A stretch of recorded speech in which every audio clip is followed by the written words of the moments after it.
Speak up. Welcome to FSUBroncos.com Pigskin Press Talk with head coach Richard Hayes. Coach Hayes, this past weekend, the Broncos traveled to Lincoln University, PA, and returned with a 32-0 shutout over the Lions. Quarterback Colin Anderson finished with 14 of 22 passing for 169 yards and 1 touchdown. The run game was ran by committee. Donshell Jaton, 83 yards, 1 touchdown. Stevie Green, 78 yards and a touchdown. And Johnny Glaspie, 40 yards. Speedster Brandon Smith, a 64-yard reception for 1 touchdown. You said you want to get the ball in his hands more often. Mm-hmm. All right, also on special teams, David Lamb nailed 2 field goals during the game. His first kick was a career best 45 yards. If you could, from this past weekend, take us back and over the offensive performance. Well, as far as the offense is concerned, I thought we did a decent job in the first half of putting points on the board, taking what Colin took what the defense gave him. Our running game was strong.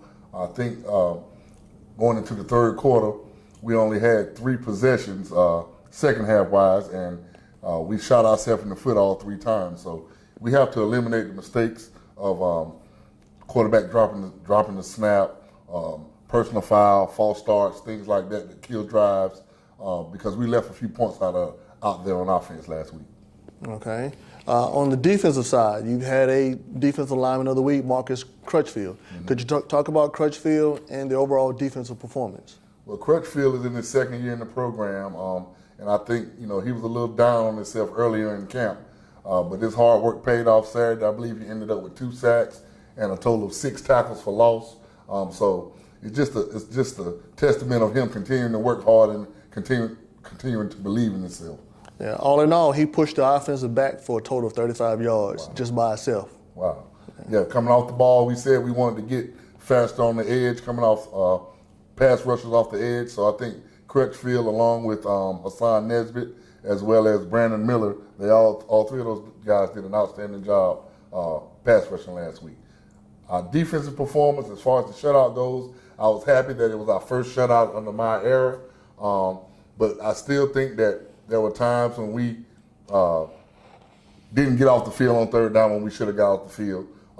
Had a penalty, I believe. We had a personal foul one time, and the second time I believe we blew a coverage.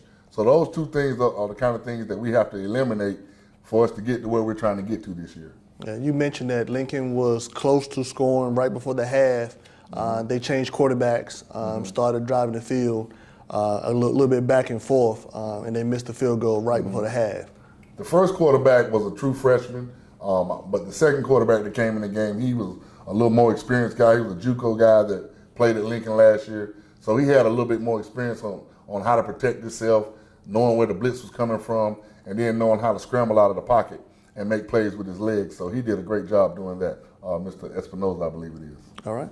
So how would you rate our special teams performance? Special teams wise, I think we did a decent job. I know Lamb hit 2 field goals, but we also missed the PAT. We failed on a conversion, on a 2-point conversion. So those little things like that we have to iron out and shore up our special teams a little bit more. All right. Then once you got the team back on the field for practice, what was practice like after a win? It was fun. It was a fun atmosphere on Monday, but it was a little warm out there. And we're trying to simulate how it's going to be in the afternoon with these afternoon games early on in the season. But the guys are upbeat. They're focused in on Wingate now. We've put Lincoln behind us, and we're looking forward to Saturday. Okay. Now this weekend, the Broncos will travel to Wingate, North Carolina for a 6 p.m. kickoff against the Wingate Bulldogs. What's in store for FSU? Well, we're going to go up against a Wingate team that was #1 in our region most of last year. They were a playoff team last year, #1 seed. They're going to be well coached. They're going to be disciplined, and we're going to have to match that in order for us to come out with a W. Okay, so you got 1 game under your belt now, going into your 2nd game of the season. Mm-hmm. After this first game, what adjustments are you looking to make just amongst the team? Well, again, we had 11 penalties. We want to cut down the penalties, 11 penalties for 85 yards. We want to shore up our special teams. And as I always say, being a defensive coach, we have to get off the field on third down. So if we can shore up those 3 things, and those will be adjustments enough for us. All right. Well, thank you for watching Pigskin Press Talk here with head coach Richard Hayes. I am Adrian Ferguson. And remember, For more information on FSU athletics, visit fsubroncos.com and follow us on social media at FSU Broncos on Twitter and Facebook and FSU_Broncos on Instagram. Thanks for coming, Coach. Thank you.